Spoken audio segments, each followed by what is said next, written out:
This beautiful snake, the green bush snake, the green bush rat snake, one of the trinket snakes, has prompted me to do this short video. I'll tell you why.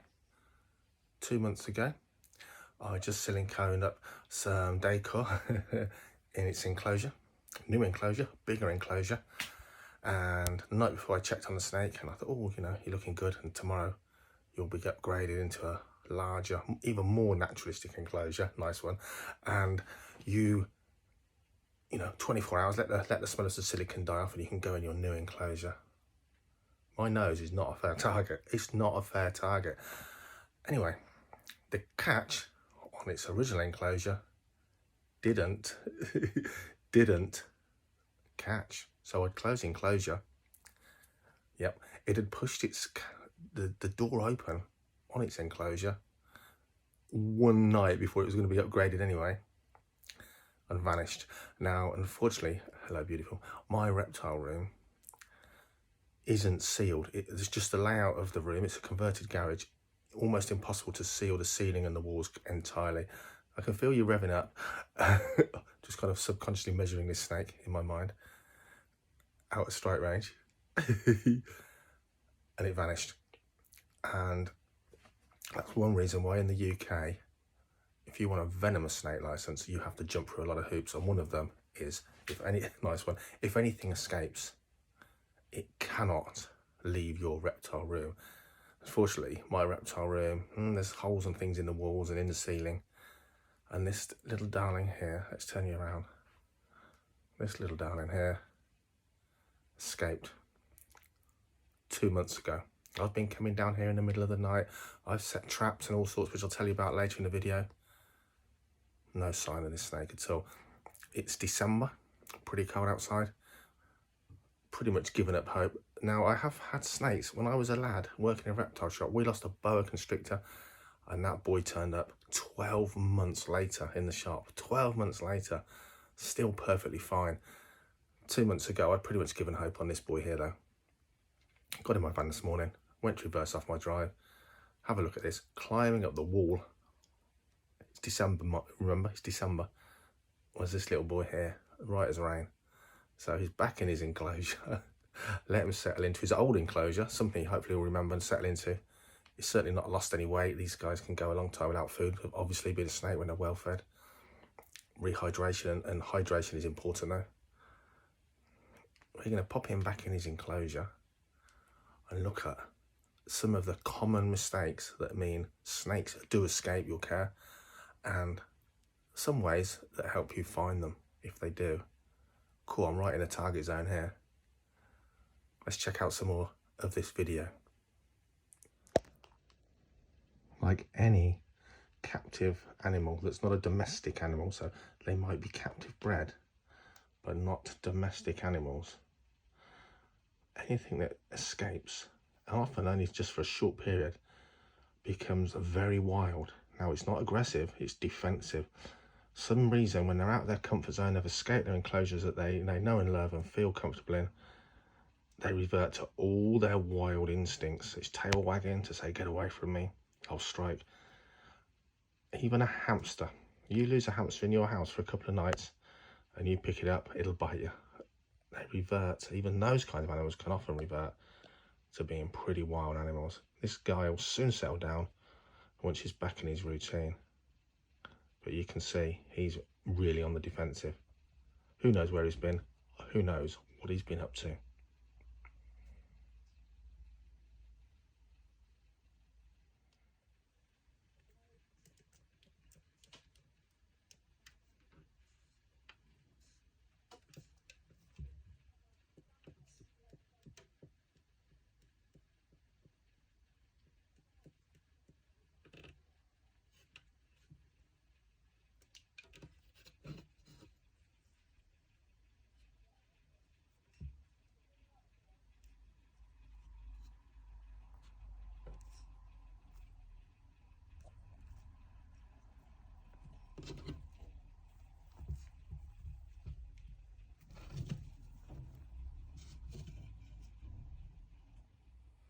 So let's have a look at some of the really obvious and the really sort of easily done escape Cock-ups. Let's have a look in my room, and this is so transferable to most people's reptile rooms, their pet reptiles, rather their pet snakes. Let's face it, that's what we're talking about. So I'm going to flip the camera around and just show you 2 or 3 things that are real, so easily done. And I've done this more than once, I can honestly say. I've made these cock-ups, and on this channel, one thing's for sure: if you ever think I'm being condescending, you're wrong, because I'm not afraid to show you all the things I've done wrong, because we all know the fastest way to learn is from your mistakes, but it's often nicer if you learn from someone else's mistakes. It's less hassle, and it's often less costly for your purse as well. So I'll show you a couple of things that sort of I've definitely cocked up on when it comes to securing my snakes, and there'll be a few people nodding, even if they don't admit it out loud, so to speak. So come on, let's have a look. So if you're using a sort of very typical enclosure, a vivarium with sliding glass doors, then you are either going to not secure the doors, or you're going to secure them potentially with a wedge, a lock, or sometimes a wedge in here. I've never used a spacer in here. I used to use locks, and they gave me way more of the problem I'm about to tell you about. So I use wedges now, because some of these bigger snakes, one thing for sure, they can rub against the front, and a smaller glass, in a smaller, this is heavy, but in a smaller enclosure, they can push the doors open.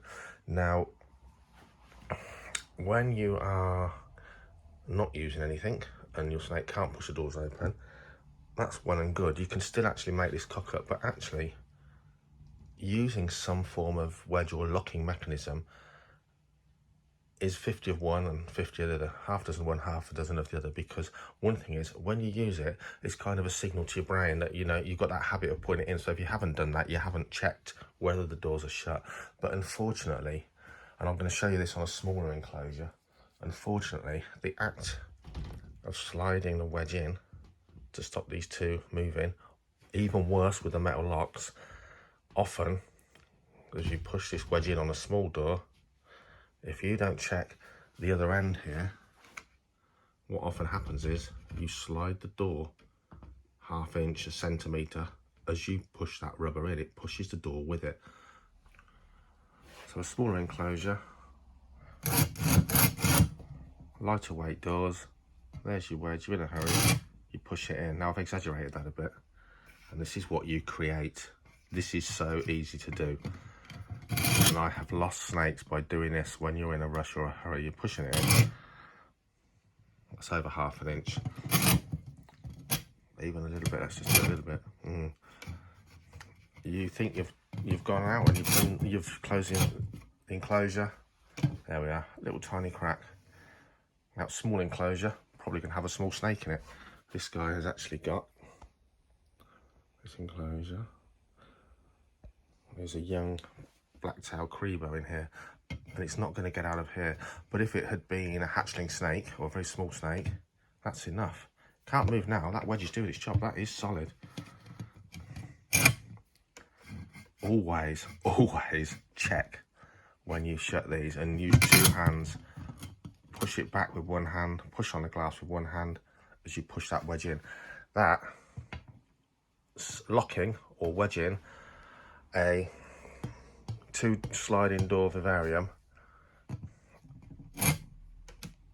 has really cost me snakes in the past, because even when you check, if you are in a hurry, your mind is going through the motions. You think you've checked both edges before you leave the reptile room,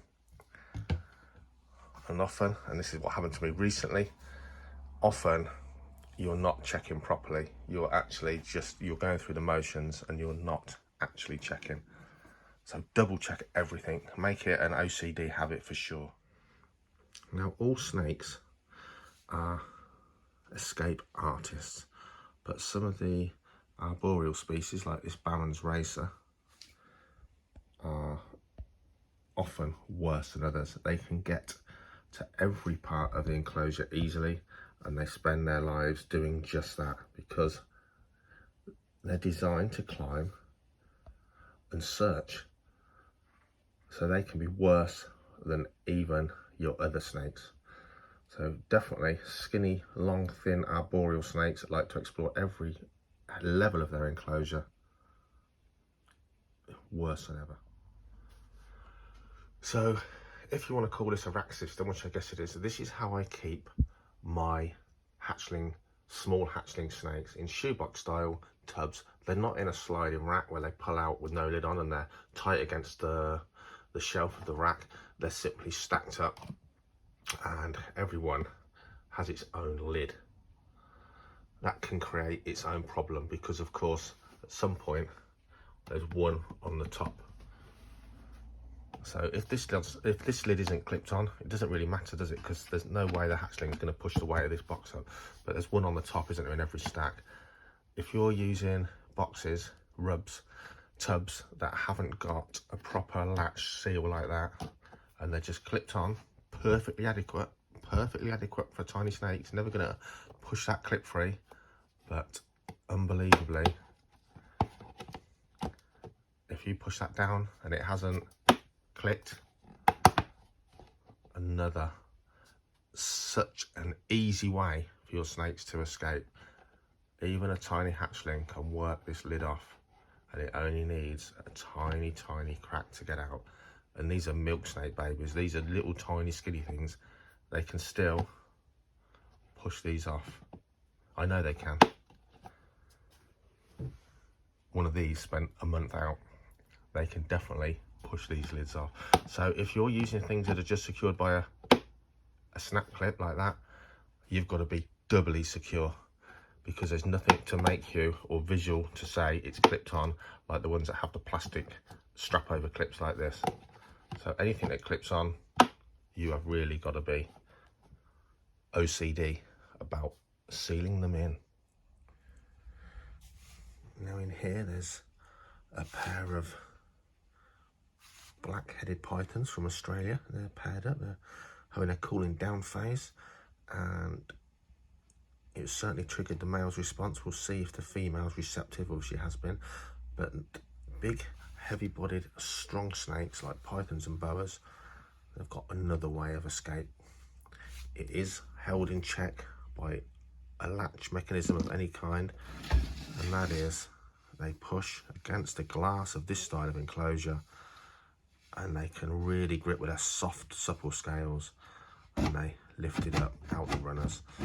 And if they push it in the right place, one end's fine. If they get it in the right place, pushing and pulling, they can actually lift the glass out of its runners, and it will drop out. Yes, I've lost a snake like that in the past. I'm telling you stuff from experience, not what we're making up, not what we've gleaned from the internet per se, actual stuff that I can tell you from my own mistakes. Not only have I lost a Burmese python that lifted the glass out of its runners, it escaped and ate one of my birds of prey. Double whammy. Found the snake, and that was in a previous property. It had escaped my outdoor reptile room. It had eaten a bird of prey, one of mine. It had got into the outside toilet and curled up on top of the toilet. One of my guests found it for me. They weren't into snakes. They never did use the outside toilet again.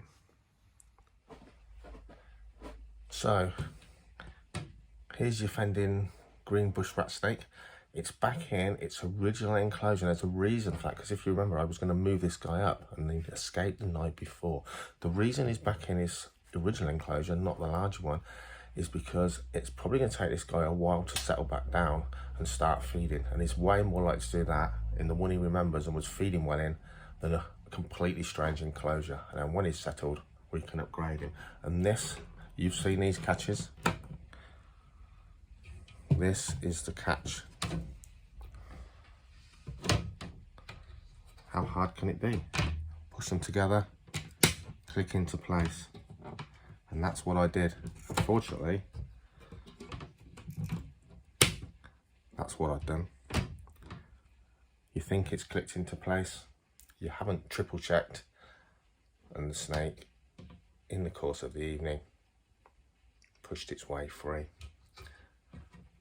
So a lot of this is not mechanical error. Most of the time you lose your snake, it's actually perfectly working mechanicals and human error. Honestly, even if you've got one pet snake, triple check everything. Just take your time. Stop rushing out the room you was in. Stop rushing to go and do the next thing. Just force yourself every single time to double check things are secure.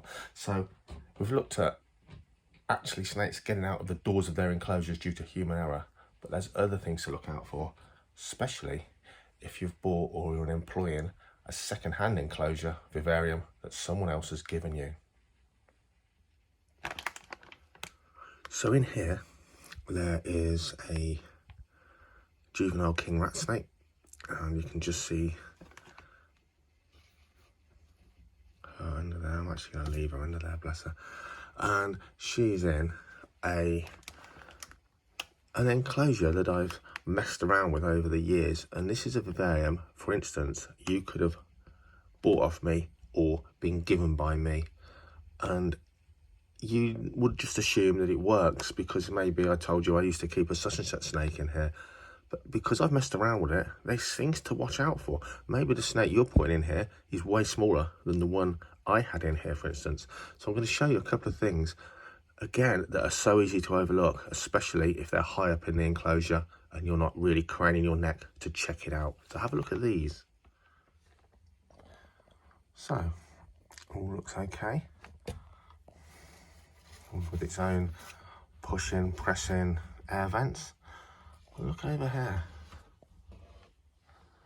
Once upon a time, this had a young blue-tongued skink in it. And I fed various cables through here, and I didn't bother putting the vent back in because the skink's never getting up there, and it couldn't have got through that gap in a million years. So it wasn't an issue.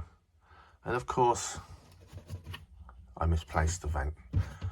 Sometime later, I had some chunky snake in here, and I cannibalised or commandeered a couple of old vents from another vivarium of a different kind and put them close together, leaving a gap for some cables to come through. And again, the gap didn't matter because the snake's head was way too big to go through there. Recently changed this around, and I think this would have been fine for the snake that's in here, but I only just noticed it after the snake was all set up in here, and it's literally like a Pringle lid that's been screwed over there. It's almost definitely not going to get out of there, but it just shows you could have used this vivarium, put a snake in here like a garter snake, and it would have gone straight out of that hole, and you might not have even noticed the hole existed. And that's very much the same when it comes to cable holes that someone may have drilled in. Maybe someone's drilled a hole in lower down through the back, and they've took the plug off a heat mat and they've fed it through and they've used it for that purpose or something like that. And of course, here's a hole here actually. So a little tiny hole that the cable's been through. Not a lot's going to get out of there. But if that hole was drilled oversized and you hadn't noticed it, especially if it was in and you'd already put substrate in, if the snake's head can get through there, it's going to get out. So for sure, brand new vivariums and enclosures, and especially second-hand housing, check it everywhere, especially up where you're not really going to notice. Check for other people's bodges, other people's drill holes. Another classic, especially if you're new to snakes and you've got yourself a hatchling, you think, well, I'm going to set it up in a nice enclosure from the off, plant it all out, I'll put it in a big enclosure and it can grow into it, etc. All very nice. Sliding glass doors have a gap between the panels. Now, that gap isn't huge, but it's got that wedge in it. Baby corn snake, baby milk snake, that kind of size hatchling, they'll flatten their head, more than capable of squeezing between the glass panes. If you want to scale that down to baby garter snakes, and you've bred garter snakes in an enclosure with these sort of doors on them, my goodness, what a pain. They have live young. By the time you see a live young in there, half of them have escaped between the panes of the glass. I've even had baby lizards, tiny little skinks, escape between the panes of glass. So definitely, if you're putting a tiny hatchling snake into a vivarium with glass doors, if you don't put a bit of foam or something between there, I'd actually keep them in something else until they've grown on just a little bit.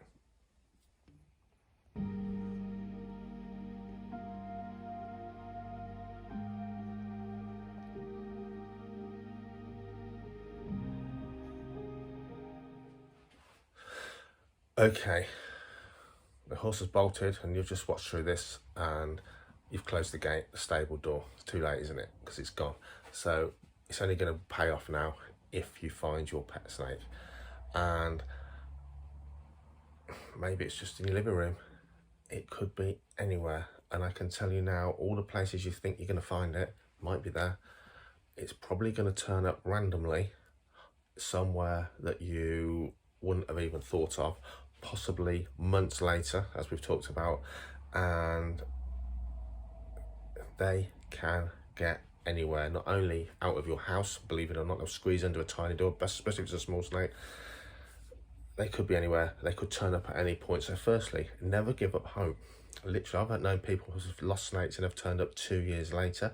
A few years ago, the gamekeeper up where the Falkland Centre is, he was mowing the village lawn, the village green, on a ride-on mower, and he spotted, no, I say village, it's a hamlet of just a few houses. He spotted a Pueblo milk snake, not much bigger than a pencil, while he was on a ride-on mower mowing the lawn, and he didn't mow it. He saw it in the grass. I mean, this is ridiculous. He's got good eyesight. And it was someone in the hamlet. No one knew anyone had reptiles there. New people had moved in, and one of the lads had got a young Pueblo milk snake. So it escaped from the house. It was in the countryside. It was in relatively long grass on a village green, and the guy mowing the lawn spotted it. So that's how random and luck you can have finding snakes. The flip side is you'll never see them again, and I've certainly suffered that fate, or some of my snakes have. So what can you do? Well, there's places to look that maybe aren't where you think. So the first place you're going to think of is that your snake's on the ground. Most snakes in your enclosures, probably fair to say, live on the ground. It's probably the coldest place in your house. Higher up is warmer. They don't like to be out in the open during the daytime. So look between stuff. Again, weirdly, a Pueblo milk snake, I sold a snake keeper who'd got a lot of snakes. He got it home.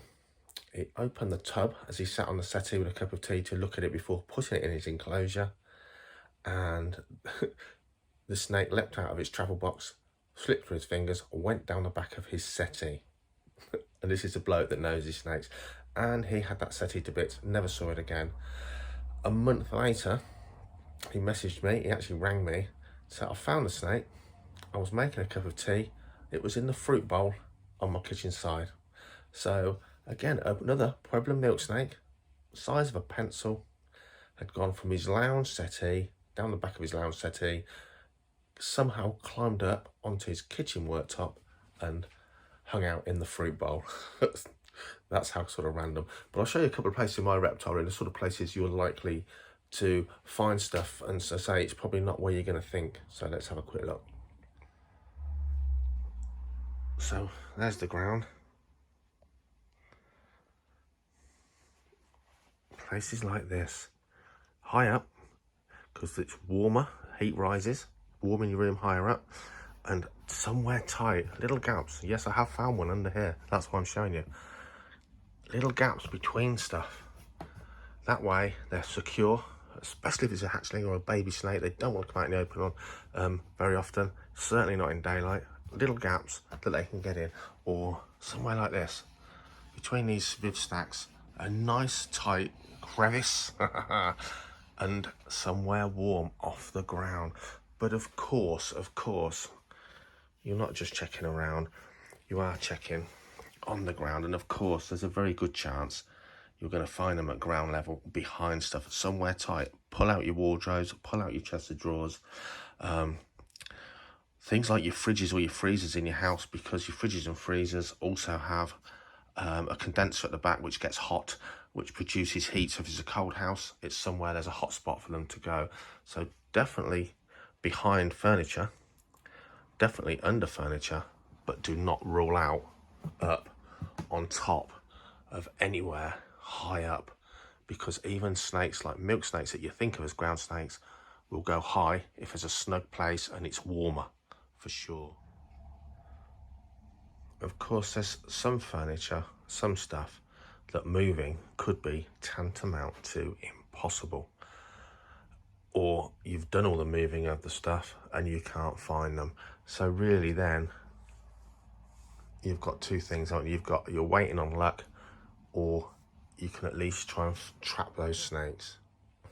So at ground level, against the skirting board, in a corner maybe, set yourself some hide boxes. So something like cheap Poundland, other places do exist, toolboxes, little plastic toolboxes that you can drill a hole in just off floor height, at least half fill that with a damp substrate of some kind, so that when the snake goes in, it's only got a small air gap, if you like, between the roof of the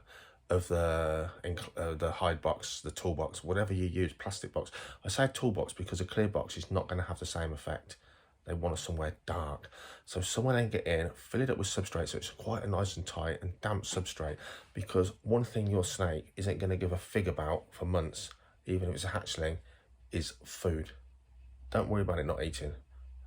If you find your snake, I can tell you now, it's not even going to look any skinnier than when you left it, even after months.